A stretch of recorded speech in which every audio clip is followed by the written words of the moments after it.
frankismo garaiko sindikalismoa ezagutuz jarraitzen dugu. Gaurkoan, Irungo Lekaene auzora gerturatu gara, izan ere, bertan dauka Comisiones Obreras sindikatuak bere lokala. Gure zai daude, bi sindikalista, Felix eta Arturo. Biak frankismo garaiak bizi izan dituzte, sindikalistak izan dira klandestinitate garaian, eta orain, erretiratuen federazioko kide dira. 70. hamarkada urtelatzak izan ziren Euskal Herriarentzat. Horren adibide dugu duela 51 urte gertatu zen Josu Zabala gaztearen erailketa. Laminaciones Lesaka enpresako langilea eta Comisiones Obrerasen paskinak banatzen zituen Zabalak. 1976ko irailaren 8an Hondarribiko alardea amaituta Eduardo Moreno Pertur etako kideren desagerpena salatzeko manifestazioa Guardia Zibilak sakabanatu zuenean, Zabalak 2 tiro jaso zituen bularrean. Felix Conte Komisioneseko idazkari nagusia zen Bidasoan eta gertutik bizi zuen erailketa. Y de pronto, no sé si algún chivatazo o alguien que le pareció que aquello era un escándalo, vete a saber de qué, aparecieron guardias civiles por todos lados, cargando con pelotas de goma, con porrazos, y bueno, pues dio la casualidad que estaba ahí pues Jesús Zabala, todo ese bullicio, pues, un montón de carreras. Recuerdo cómo la gente corría, metió por el callejón famoso donde está el mural, en ese callejón para que muriese. No había otra opción más que alguien le había disparado con bala conscientemente, sabiendo lo que hacía. No se puede calificar desde ningún punto de vista como que fuese un accidente, una equivocación, no, ahí fue claramente una intencionalidad de darle, está claro. Eso provocó una reacción en todo el pueblo porque además era una persona muy conocida, trabajaba en la administración de Saca, provocó unas movilizaciones no solamente de solidaridad sino de repulsa por ese asesinato y fue bastante duro y bastante conmovedor para toda la comarca. Erailketa ostean, Mercedes Iridoi Hondarribiko alkateak dimisio aurkeztu zuen eta hileta elizkizunak izan ziren Hondarribia, Irun, Errenteria eta Donostian. Iraila 10 grebaguna izan zen. Bueno, egunon, Felix y Arturo, ¿qué tal estáis? Hola, Osondo. Bien. Bueno, vosotros habéis sido y sois sindicalistas del sindicato Comisiones Obreras. Tú, Felix, vienes del sector ferroviario, tú, Arturo, del sector metalúrgico. Para empezar, ¿podéis contarnos un poquito cómo empezasteis militando en el sindicalismo? Bueno, teniendo en cuenta el contexto sociopolítico en que iniciamos, por la edad que tenemos, vino motivado pues no solamente por las cuestiones de reivindicaciones laborales, sino también por la propia naturaleza del sindicato, en aquellos momentos movimiento de comisiones obreras de carácter sociopolítico, pues también se incluían o conllevaban esas reivindicaciones laborales una serie de reivindicaciones también de tipo sociopolítico, especialmente pues los derechos de libertad, de reunión, de manifestación, de búsqueda de democracia, amnistía y otra serie de cuestiones que en principio pues superaban el ámbito de estrictamente laboral, pero pues de ahí pues un poco fue por distintas motivaciones por los que cada uno pues nos introdujimos y participamos activamente en los momentos de la clandestinidad ya en comisiones obreras, cada uno en su ámbito, porque hay que tener en cuenta que comisiones obreras en la clandestinidad y siendo movimiento sociopolítico como era, funcionaba pues a modo de células de carácter autónomo, independiente, que luego, eso sí, puntualmente, en función a los conflictos que se producían en distintos ámbitos, bien fuese de empresa, bien de carácter más social o político, pues se establecía una coordinación entre los distintos ámbitos laborales. Pero ya digo, esos movimientos eran pues bastante esporádicos, puntuales, y luego pues cada uno se veía obligado a refugiarse, entre comillas, en el ámbito pues más propio, más cercano de de su empresa, su sector, donde se moviese. Pero, repito, era importante tener en cuenta el carácter sociopolítico del sindicato, que aspiraba a más cuestiones que las de tipo estrictamente laboral, y también compartía las aspiraciones de libertad, democracia y amnistía. De hecho, en todas, no solamente en Irún, en todas las comarcas que nosotros yo he conocido, pues la actuación y el comportamiento de los miembros de comisiones obreras en aquella época era prácticamente igual. Esos eran los inicios. En el caso concreto más particular mío, teniendo en cuenta mi procedencia laboral en el sector ferroviario, en el caso concreto de Irún, habría que tener en cuenta que para acceder a la empresa Renfe en aquellas épocas solamente había dos vías: o bien la de formación profesional, que era lo que se llamaba la escuela de aprendices, o bien la vía de pseudomilitar, que era para acceder a las categorías de factor de circulación o de maquinista. Estos compañeros en su época hacían 4 años de mili más o menos suavizada, y al mismo tiempo adquirían una formación. Entonces, esas eran las dos únicas vías que había pues, en la época, pues, especialmente entre los 60 y 80. A partir de los 60 ya la cosa cambió y se empezó a introducir, a ingresar en Renfe compañeros de procedencia autónoma de la comarca o de la provincia donde hubiese necesidad de plantilla. ¿Eso qué significaba? Que a su vez, si tenemos en cuenta que los lugares de acceso a Renfe en cualquiera de esas dos fuentes, escuela de aprendices de Renfe o bien pseudomilitar para el maquinista o factor de circulación, esas fuentes, las más cercanas a Guipúzcoa, eran Zaragoza, Miranda de Ebro. Las causas, bueno, pues posiblemente fuesen en su época de carácter político, pues por lo que significaba Euskadi, la historia de lo que había pasado en todo el franquismo. Ocurría también en otras comunidades, ¿no? Pero bueno, aquí era muy significativo que las distancias fuesen. En mi caso en concreto, pues bueno, pues yo procedo de la escuela de aprendices de Zaragoza, y eso luego marcó de alguna manera la relación con el resto de compañeros y compañeras que se movían en el ámbito laboral, social y político de la comarca de Irún, ya que muchos, no fue mi caso, porque yo después, bueno, desde el 71 que llegué estoy asentado, mi esposa es de Euskaldun, de toda la familia, o sea, este es mi pueblo, vamos, así, sin ningún género de dudas, pero hubo otros muchos casos en esas épocas en los cuales pues muchos compañeros y compañeras que venían procedentes de lugares lejanos, pues y con edades jóvenes, pues traían de alguna manera un poco la aspiración de retornar a sus lugares de procedencia. Eso a su vez, ¿qué significaba? Significaba que dificultaba la conexión o coordinación de los militantes y de comisiones obreras del sector ferroviario con el resto de compañeros y compañeras de comisiones obreras de otras empresas locales, más propias y más tradicionales de la comarca de Irún. Aunque no obstante, al menos en mi caso y en el caso que yo conozco de los que fuimos un poco más vanguardia en aquella época de comisiones obreras en el sector ferroviario, siempre prácticamente en todas las movilizaciones, fuesen laborales, de solidaridad con otras empresas en crisis, en represión, que se produjeron, en despidos, estábamos en todas, también en las de ámbito, las de naturaleza social y también en las de tipo político. Recuerdo haber participado en multitud de manifestaciones en defensa de reivindicación de la democracia y en la defensa de la amnistía.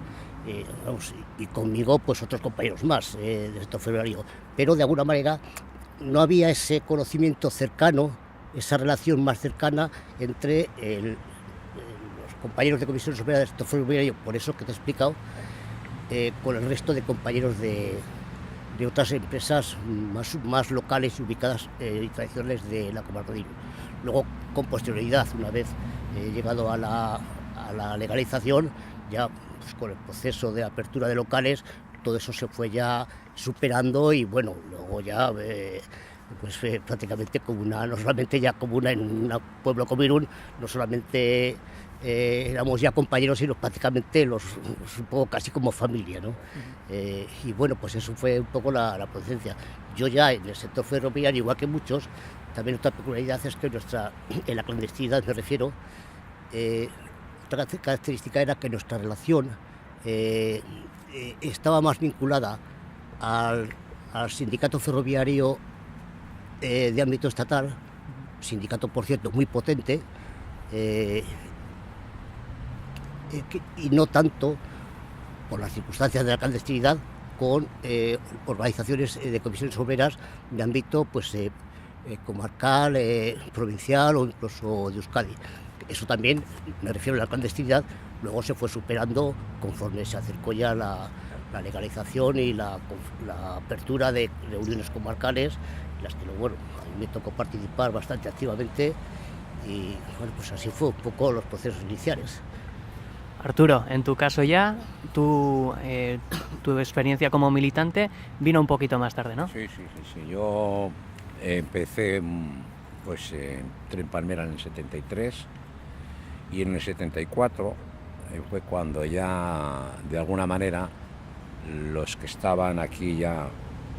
militando en comisiones obreras en la clandestinidad,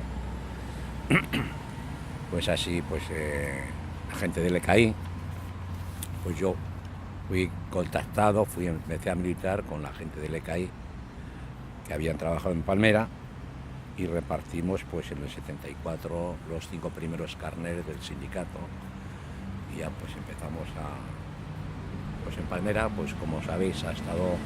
en el 81 tuvimos una crisis, en el 76 otra, en el 76 otra, fue eso, y ahí estuvimos pues bueno, pues en la pelea propia de la empresa y de otras muchas empresas, como puede ser Mújica, que se cerró, o como el Gorriaga, que también se cerró, o como Tubesca, que también se cerró. Todas esas empresas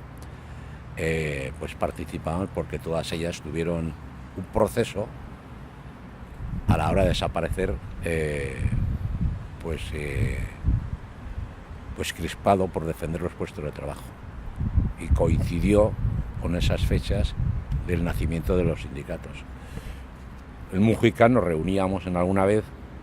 como sindicato ahí en las marismas de Amute, o la primera comisión obrera que se creó en Palmera, nos reuníamos en los capuchinos de Amute, en La Salle, la de los frailes, porque todavía no éramos legales. A partir del 76 fue cuando nos legalizamos, pero en esa época, desde el 74 al 76, pues había que hacer pues lo que había que hacer. Primero echar a Franco del poder y reivindicar los derechos de los trabajadores en las empresas, que eran muy malos. Había que ver personas que, pues por ejemplo hoy, la edad que tenemos hoy, cómo estaban los trabajadores y trabajadoras de la edad nuestra entonces. Estaban pues muy cascados, porque las condiciones de trabajo eran muy malas, y todo eso pues empezó con esa comisión obrera que se creó en la primera fábrica, en todas las fábricas, pues a través de comisiones obreras, UGT y ELA principalmente, porque LAB no existía como tal, pero sí había gente independiente de esa línea que luego se creó LAB. Entonces, bueno, pues un poco eso es lo que hemos hecho, reivindicar los derechos de los trabajadores,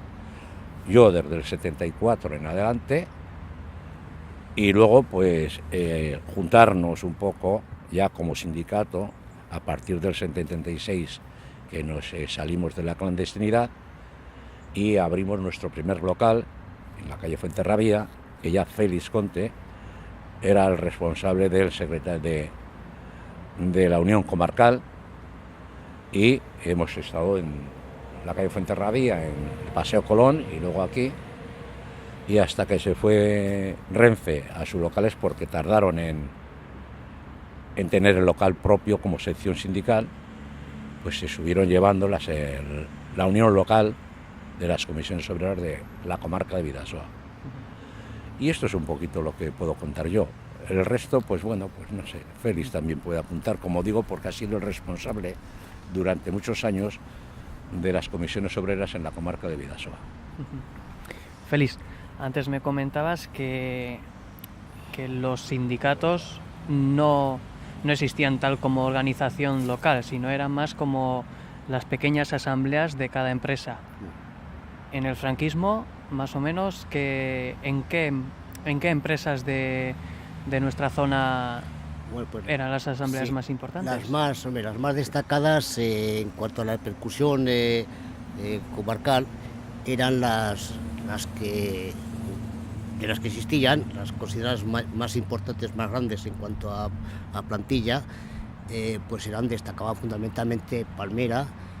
Mújica, Fosforera, comúnmente conocida como la fábrica Cerillas, El Borreaga, etc. Había porcelanas, no sé si he comentado,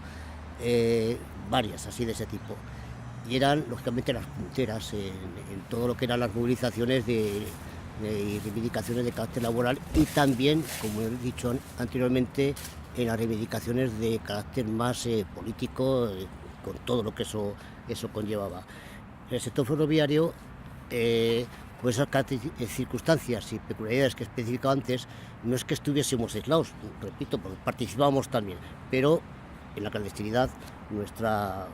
actividad se centraba más en lo que era el sector ferroviario en cuanto a funcionamiento cotidiano, pero luego sí que también participábamos en la clandestinidad, con el resto de movilizaciones que se producían en solidaridad con problemáticas laborales en otras empresas, como las que he citado, y otras reivindicaciones de carácter social y político. Recuerdo perfectamente que, además, y visto desde la perspectiva que da el tiempo, pues no deja de causar una admiración, como en aquella época, no solamente ya por las dificultades enormes que el propio franquismo provocaba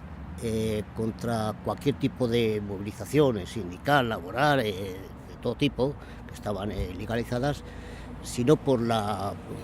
propia carencia de medios técnicos y tecnológicos que hoy en día existen y que en aquella época no existían. O sea, ni existía internet, ni existían redes sociales, ni existía WhatsApp, pero bueno, bastaba en cualquier conflicto de una empresa que uno de los trabajadores pusiese una nota en otras empresas, a la hora que fuese, un breve papel, repartir unas octavillas en un bar, tirarlas en el suelo para que al día siguiente todas las empresas de la comarca de Bidasoa supiesen la problemática de esa empresa y participasen en la medida que se podía en solidaridad con las luchas de cualquiera de las empresas que existiesen, a pesar, ya digo, de la represión que se traducía en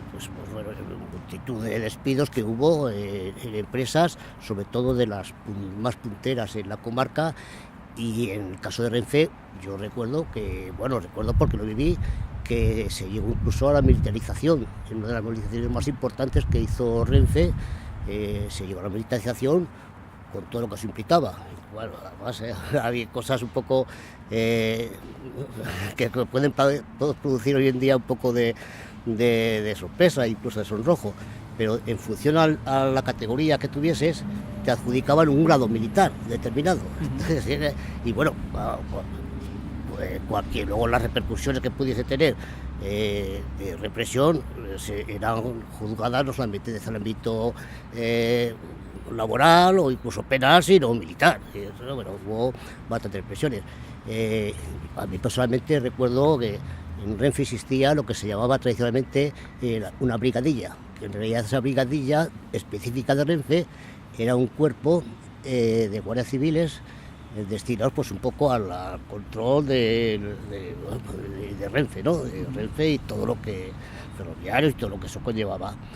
Y a mí una vez me llamaron, no me hicieron ningún tipo de tortura, pero sí me sometieron a una serie de interrogatorios por una tontería. Fue una negativa que hice a realizar unos trabajos que ni se correspondían de lejos con las funciones de mi propia categoría. Claro, en aquella época existía una coletilla que te decía: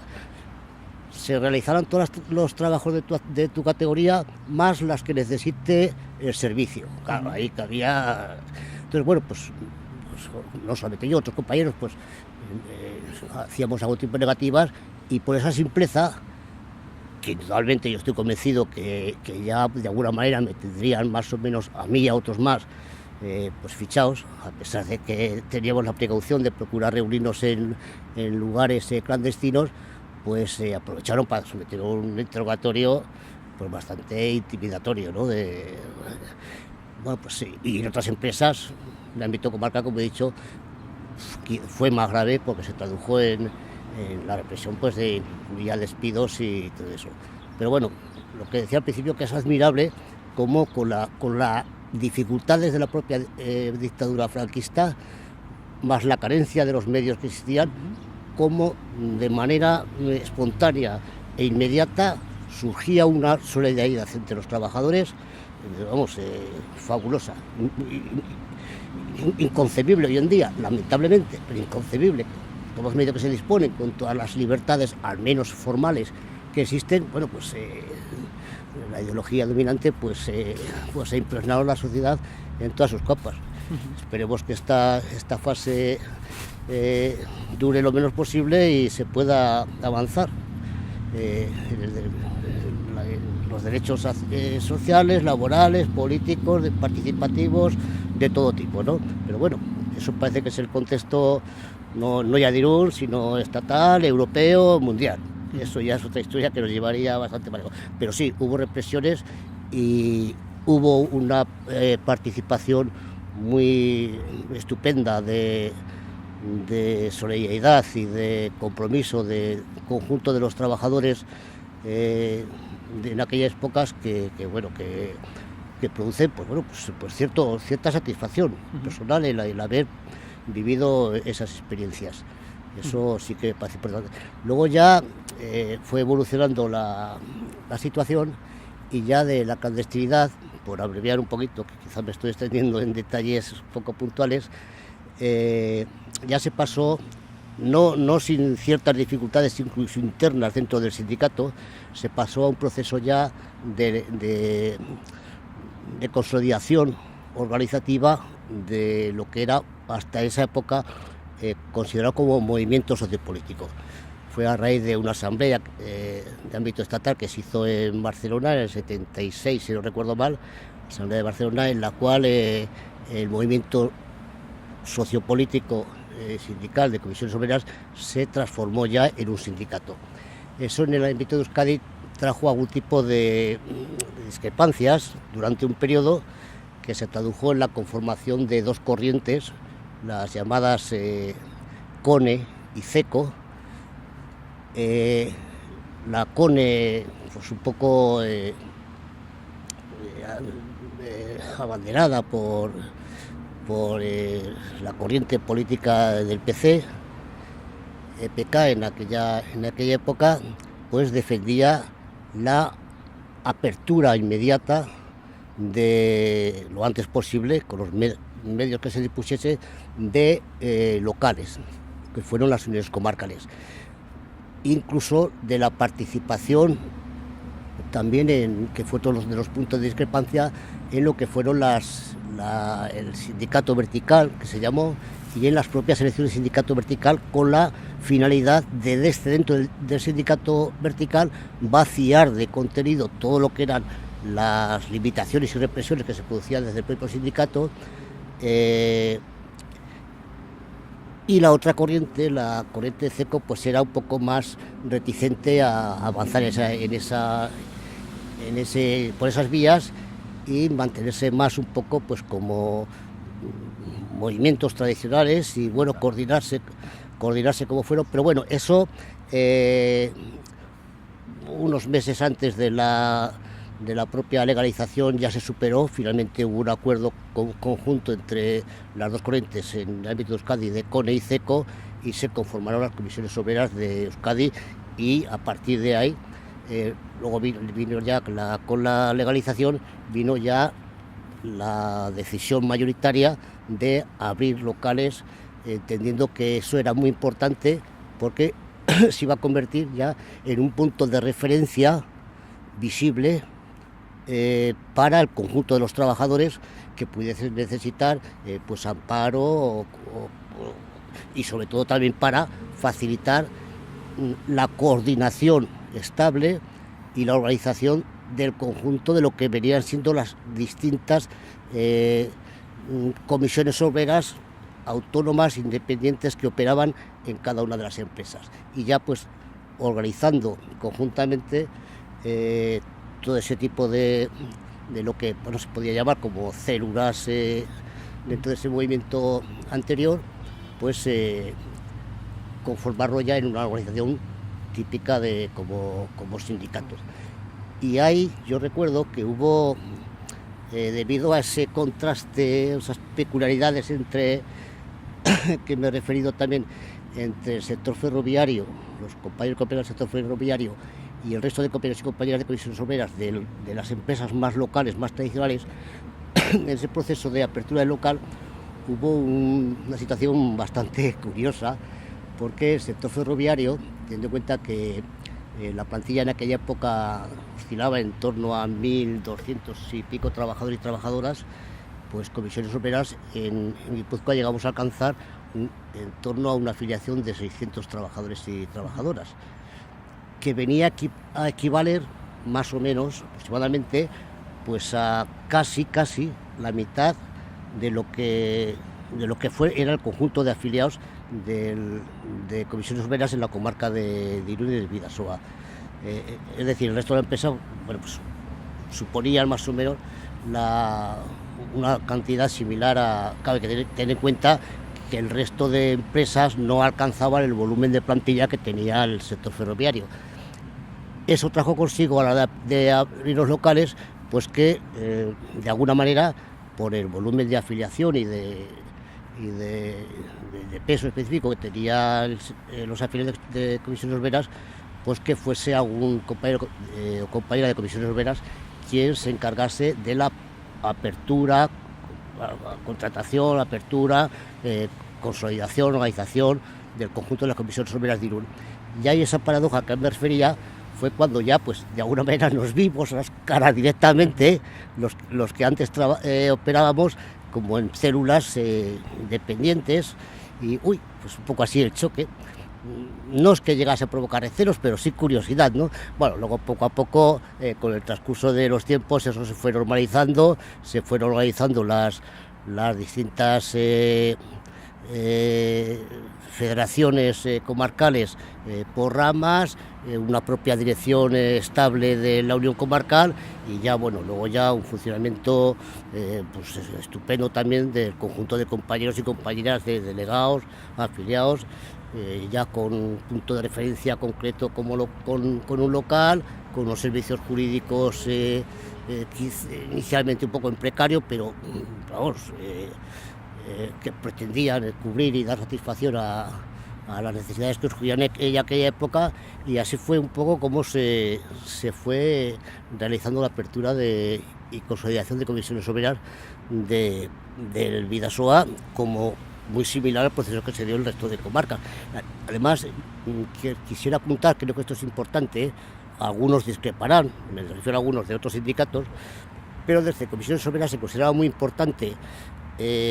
apresurarnos en abrir locales en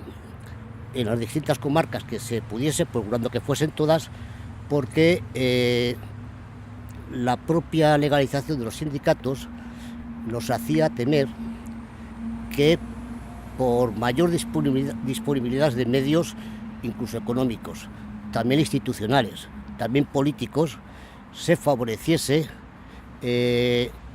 la conformación y consolidación de otro tipo de sindicatos,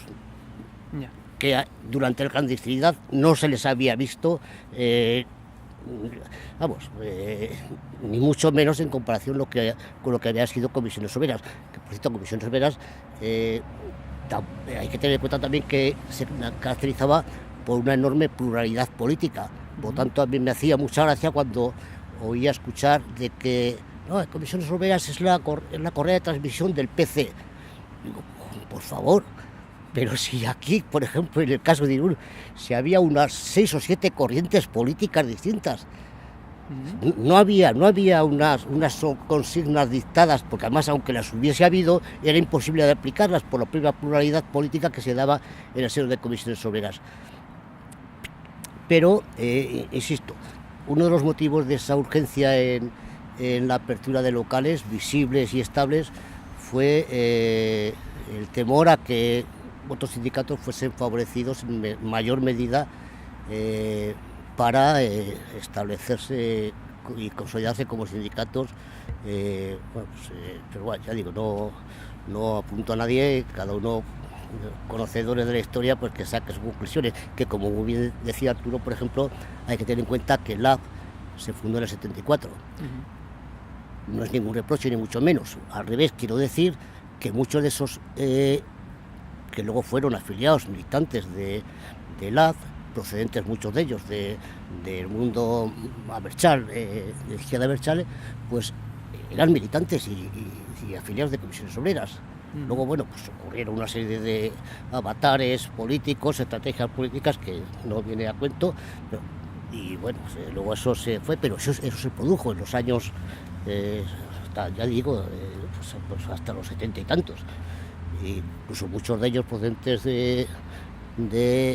mundo Abertzale, o incluso del mundo ETA, pues que luego se transformaron en movimientos políticos tipo ella, que posteriormente Euskadiko Ezkerra. Muchos de ellos, algunos se inscribieron al sindicato de la STV, pero otros se mantuvieron en Comisiones Obreras. O sea, quiere decir que no sería justo a veces creerse ese mensaje que se proyecta de que Comisiones Obreras un sindicato español.